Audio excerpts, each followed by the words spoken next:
Shalom, selamat pagi. Renungan pagi hari ini saya akan berbicara tentang tabur tuai. Pembacaan Alkitab saya ambil dalam Galatia pasal yang ke-6 ayat yang ke-7. Firman Tuhan berkata, "Jangan sesat, Allah tidak membiarkan dirinya dipermainkan. Karena apa yang ditabur orang, itu juga yang akan dituainya."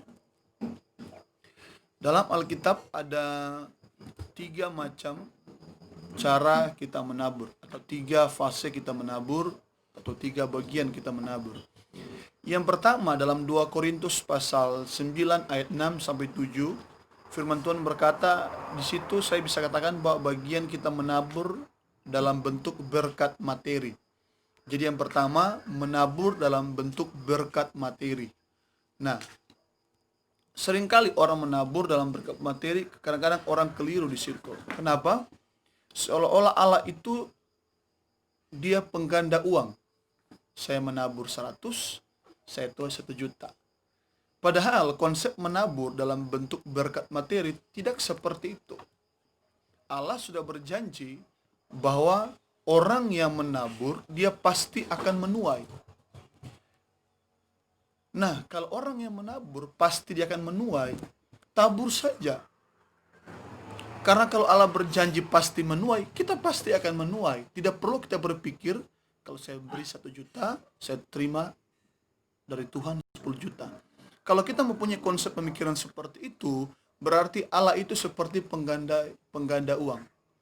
Nah, hilangkan cara berpikir seperti itu, lakukan saja bagianmu dengan benar. Saya menabur dengan ikhlas, saya menabur dengan jujur, saya menabur dengan benar-benar tulus kepada Tuhan. Selanjutnya biarkan Tuhan yang memberkati. Yang kedua, dalam Galatia pasal 6 tadi, dalam ayat yang ke-8, firman Tuhan berkata, sebab barang siapa menabur dalam dagingnya, ia akan menuai kebinasaan dari dagingnya. Jadi dalam pasal 6 ayat 8 bagian B, ada cara atau bagian yang kedua kita menabur, yaitu menabur dalam daging. Nah, firman Tuhan berkata bahwa barang siapa menabur angin, dia akan menuai puting beliung. Saudara-saudaraku ini diberkati oleh Tuhan, terkadang orang berpikir bahwa berbuat dosa saya seenaknya, karena Tuhan ampuni kita. Sudah, gak apa-apa, buat saja apa sesuka hati, apalagi masih muda. Tetapi sebenarnya ketika kita berbuat dosa pada masa muda atau selama kita hidup, dosa itu seperti kita menabur angin. Orang yang menabur dalam daging artinya seperti menabur dalam daging, seperti orang menabur angin, dia menuai puting beliung. Artinya setiap dosa yang kita tabur itu tuaian lebih besar. Saya berikan contoh yang sangat sederhana. Raja Daud.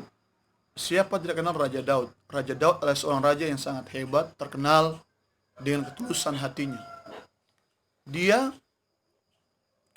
mengambil seorang perempuan, istri Uria, seorang prajurit yang saya katakan tidak terlalu terkenal. Dia mengini istrinya, dia mengambil Batseba sebagai istrinya. Batseba masih mempunyai, yaitu Uria. Singkat cerita, karena Batseba sudah terlanjur hamil, rancangan Raja Daud yang jahat supaya mengirimkan Uria ini taruh bagian depan. Apa akhirnya? Cerita akhirnya Uria mati. Daud sudah rasa bebas. Dia sudah rasa bebas karena tidak ada yang menghalangi dia untuk memiliki Batseba. Tapi dia lupa, dia sudah salah menabur. Singkat cerita, dia ditegur oleh Nabi Nathan. Ditegur oleh Nabi Nathan, dan singkat cerita, Daud minta ampun kepada Tuhan, dan Tuhan mengampuni Daud. Firman Tuhan berkata bahwa Tuhan sudah mengampuni Daud, dan mungkin sudah selesai. Tidak, dosa diampuni tapi buah dipetik. Daud mengambil satu istri, yaitu istri Uria. Firman Tuhan berkata pada suatu hari, anaknya Absalom yang datang memerangi ayahnya sendiri. Dan bukan cuma itu saja, anaknya mengambil 3 istri ayahnya. Jadi ingat, Daud tabur 1, dia tuai 3. Itu yang firman Tuhan katakan tadi, barang siapa menabur angin, dia menuai puting beliung. Nah, yang ketiga, dalam pasal dan ayat yang sama bagian B, tetapi barang siapa menabur dalam roh, ia akan menuai hidup yang kekal dari roh itu. Jadi bagian yang ketiga adalah menabur dalam roh. Jadi menabur dalam roh artinya kita menabur hal-hal yang bersifat bukan duniawi. Dan itu sudah dijelaskan dalam pasal yang kelima. Di sana ada pada pasal 16 dan seterusnya, hidup menurut daging dan roh. Situ dijelaskan apa itu perbuatan daging dan apa itu perbuatan roh. Nah, lakukanlah hal-hal yang benar, yang baik, supaya benar-benar hidup kita memperoleh kekekalan. Nah, saudara-saudaraku yang diberkati oleh Tuhan, mungkin kita menabur dalam bagian yang pertama, yaitu berkat materi, terbatas. Karena itu uang, materi, dan lain sebagainya. Tetapi kalau kita menabur dalam roh, itu tidak terbatas. Kenapa? Karena itu semua berkaitan dengan perbuatan kita. Jadi, kalau kita ingin yang terbaik dari Tuhan, taburlah yang terbaik.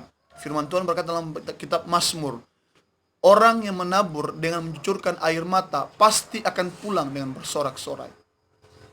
Firman Tuhan saya katakan pasti. Jadi, kalau kita menabur dalam roh, kita menabur berkat materi secara benar, percayalah, sekalipun masalah silih berganti, air mata mungkin tidak pernah habis dalam hidupmu, tetaplah menabur dan jangan pernah berhenti menabur. Sebab firman Tuhan berkata dalam pasal 6 ayat 7 tadi, jangan sesat, Allah tidak membiarkan dirinya dipermainkan, karena apa yang ditabur orang itu juga yang dituainya. Percayalah, apa yang kita tabur itu juga yang kita tuai. Demikian renungan singkat pagi hari ini. Tuhan Yesus memberkati.